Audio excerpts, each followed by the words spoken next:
সেই মহান মালিকের দরবারে শুকরিয়া জ্ঞাপন করছি, সকলেই করছি আলহামদুলিল্লাহ।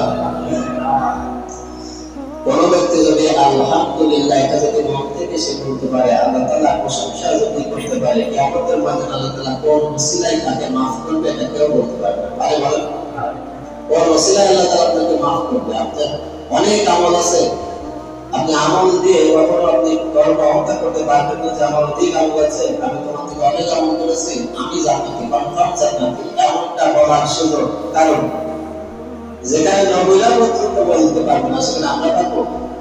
এজন্য আল্লাহ তাআলা তার কোন আমলের কারণে, কোন ভালো কাজের কারণে, কোন জায়গা থেকে যদি মাফ করবে এটা আল্লাহ ভালো জানে। এজন্য প্রত্যেকটা ভালো কাজ করার সময় অন্তত মন থেকে করা লাগবে, নাকি?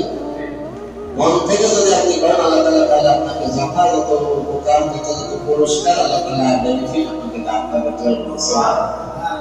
কোন ব্যক্তি যদি আলহামদুলিল্লাহ এটা মন থেকে বলা আর এমনি বাহ্যিক ভাবে বলা, এটা প্রমাণ পাওয়া যায়, তাই না? বলেন, যে ছাত্রটা ভালোভাবে পড়াশোনা করে, ভালো কিছু করার জন্য পড়াশোনা করে, তার পড়াশোনার একটা অগ্রগতি থাকে আলাদা। আর যে মনে করে যে যেভাবে যায় দিন যায় রাত আসে, রাত যায় দিন আসে, এইভাবেই যেভাবে পড়ে শেষ করলেই হবে, ওইটার সর্বশেষ পরিণতি হয় কোথায় জানেন? কোথায় হয়? মাঠে, জমিনে, যে অন্যান্য জায়গায় মুখে সেক্টরে পড়াশোনা শেষ করার আগে ছেলে পড়ে। আমের ফুল যখন আসে, মুকুল যখন আসে, সবগুলো কিন্তু দাঁড়ায় না, দাঁড়ায় দাঁড়ায় সব অনেক ঝরে যায়, আবার অনেকগুলো দাঁড়িয়ে যায়। সেম একই কায়দায় একই সাথে পড়াশোনা করে অনেক ছাত্রছাত্রী কিন্তু কয়টা ভালো ভালো পজিশনে যেতে পারে? যেগুলো পরিশ্রম করে আল্লাহ তাআলা তার পরিশ্রমের বিনিময়ে তাকে সেই ফল দান করে থাকে।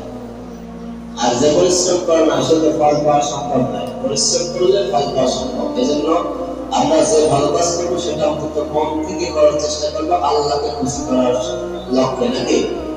পৃথিবীর কোন মানুষকে খুশি করার লক্ষ্যে যদি আমরা করে থাকি, তাহলে হিজরত যেমন ইসলাম হিজরত করেছিল, ওই লোকটা হিজরত করেছিল একজন মহিলাকে বিবাহ করার উদ্দেশ্যে।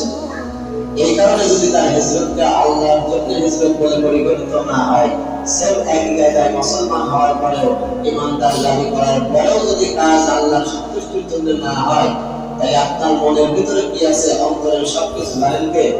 আল্লাহ। এজন্য সমস্ত ভাই আমরা যে কাজটি করবো আল্লাহর সন্তুষ্টির জন্য করবো, আল্লাহ তাআলা আমাদের সেটার পরিপূর্ণ প্রতিদান কিয়ামতের ময়দানে দান করে বলছে আমিন।